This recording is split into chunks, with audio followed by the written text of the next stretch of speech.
What's up everybody? I wanted to make a video on this novel because it deeply inspired me. I wasn't much into novels before reading this book and actually wanted to become a screenplay writer. After reading so many screenplays on various websites such as IMSDB and simplyscripts.com, I ran out of reading material and the first book I picked up changed my life. It was, of course, as the thumbnail suggests, The Name of the Wind by Patrick Rothfuss. I instantly went from writing screenplays to the novel that I'm currently working on right now. I'm not going to get into the plot details because I don't want this video to be a summary, so I'm just going to get to the main reasons why this story inspired me to write. The story is highly character driven. It is told through Quote's perspective as he recounts his adventurous life. His character is easy to sympathize and relate with. He cares for the common folks and will try to provide for them even at the cost of his own financial struggle. Even though he is intelligent and succeeds in almost anything he puts his mind to, he is also flawed with issues like anger, loneliness, and impulsive behavior. He's full of love, yet also anger, and also snaps on people, much like a teenager would.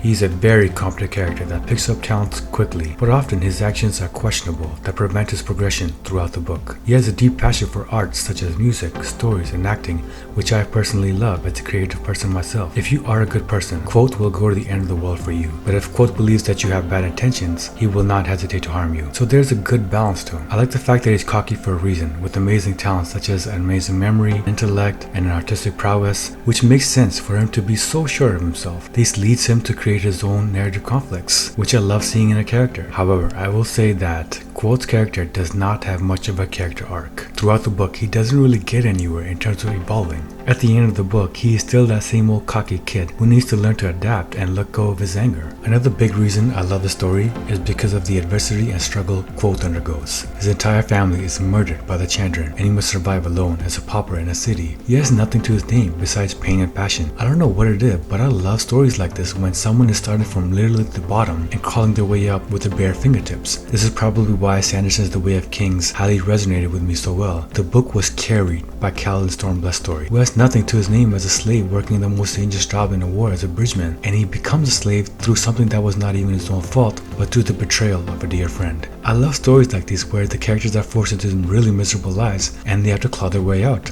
Quote does everything in his power to survive, as a homeless kid and as a poor student at the university. I consume those parts of the story as page turners. Next, the magic systems in this novel are both refreshing and balanced. I love how the story has two magic systems that Brandon Sanderson teaches at the Brigham Young University in Utah. One that has rules and costs which the audience can perceive and that characters can use and manipulate to solve the problems. The second magic system is one that has no rules and is, well, for lack of a better word, magical, but also has visible costs.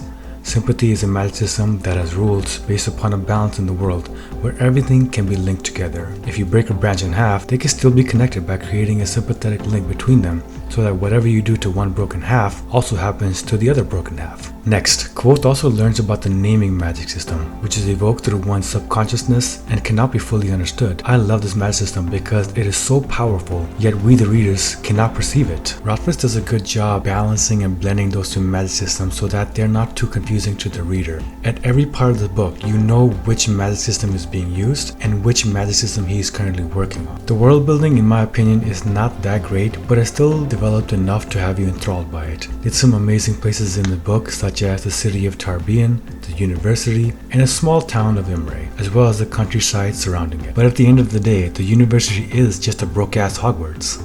Another reason this book made me want to write is the writing style. Although it isn't the best prose in fantasy novels, Rothfuss uses a writing style that seems like each word is well thought of. The sentence syntax and diction is well written, which I guess is what years of editing accomplishes. The book sometimes feels like reading poetry, as Rothfuss often thinks about rhyming and rhythm, which can be especially seen in his music and ballets written. However, I would say that sometimes his writing comes off as being too florid, and seemingly there only to impress the readers. Some parts are written as too fruity and can actually come across as being too poetic. Sometimes it's better to just keep it simple. The Name of the Wind is not a winner in each of these categories that I just mentioned. The character development is not as strong as George R.R. Martin's Game of Thrones, who gave us great character arcs such as Jaime Lannister and Arya Stark. The magic system isn't as nearly developed as Brandon Sanderson's would be, the plot not as sophisticated as Jim Butcher's Dresden Files, and the writing prose falls short of writers such as Ursula K. Le Guin or Gene Wolfe, but overall, all these elements are extremely well done and meshed together to make for a really compelling story.